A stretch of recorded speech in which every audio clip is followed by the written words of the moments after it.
परमेश्वर के धन्य नाम की महिमा हो। प्रभात मनन के सत्र 2930 में आप सभी का बड़े प्रेम के साथ स्वागत करता हूं। आइए आज के मनन के लिए हम पढ़ते हैं प्रकाशित वाक्य अध्याय 12 पद 3। एक और चिन्ह स्वर्ग में दिखाई दिया और देखो एक बड़ा लाल अजगर था जिसके 7 सिर और 10 सींग थे और उसके सिरों पर 7 राज मुकुट थे। हमारे कल के मनन में हम लाल अजगर अथवा शैतान के 10 सींगों पर चर्चा की थी। हम ये देखे थे कि अजगर के 10 सींग कैसे रोमी साम्राज्य का प्रतिनिधित्व करते हैं। रोमी साम्राज्य जिससे लोहे और मिट्टी के मिश्रण से तुलना किया है दानियल की पुस्तक में, वो हम देखते हैं कि रोम पहले पश्चिमी रोम और पूर्वी रोम के रूप में विभाजित हो गया।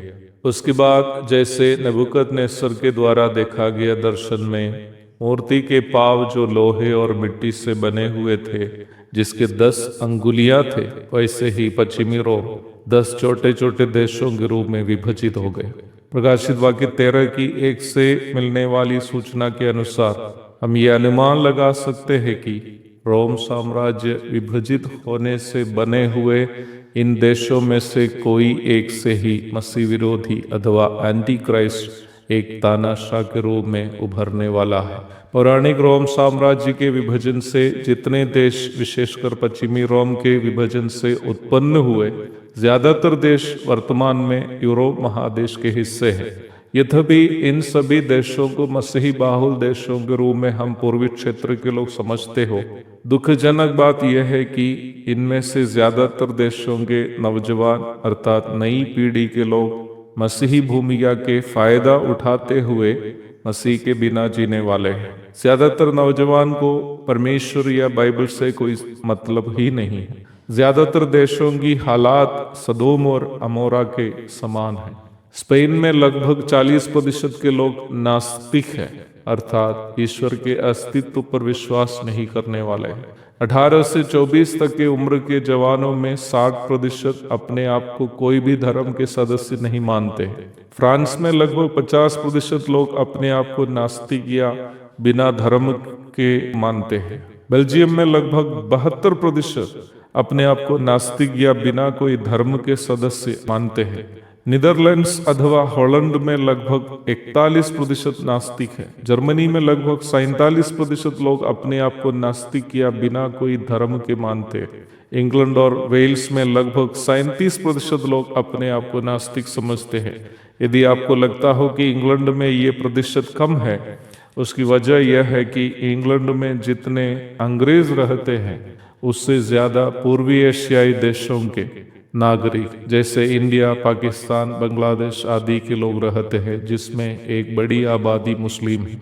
अवश्य मालूम हो कि मसीह विरोधी खुद को ईश्वर के रूप में पेश करते हुए अन्य सभी धर्मों तथा ईश्वरीय विश्वासों को समाप्त करने वाला एक तानाशाह होगा।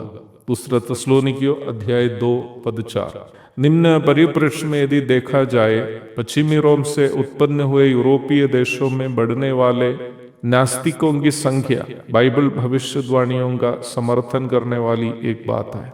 ये बात केवल यूरोप की एक समस्या नहीं है। दुनिया भर में नास्तिकवाद तथा अराजकता बढ़ रहे हैं।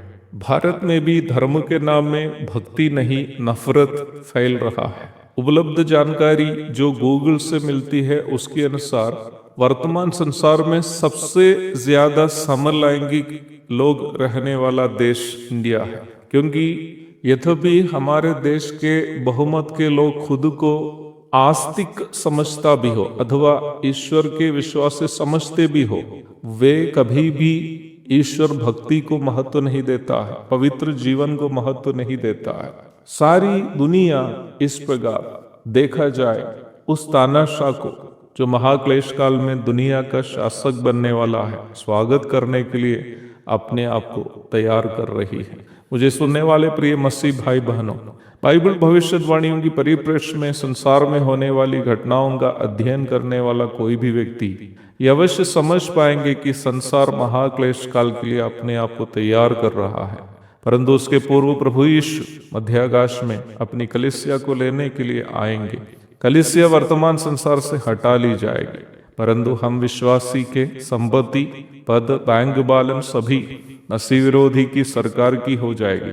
इसलिए प्रभु के आने के पूर्व हम जो उद्धार प्राप्त मसीह विश्वासी हैं, हमारा समय, सेहत, संपत्ति, सामर्थ सब कुछ स्वर्ग में धन इकट्ठा करने के लिए यदि उपयोग करेंगे तो उनमें से एक भी नष्ट नहीं हो जाएगा। एक और शुभ दिन की धन्य कामनाओं के साथ आज का मनन में यह समाप्त करता हूँ। प्रभु आप सबको आशीष दे। आमीन।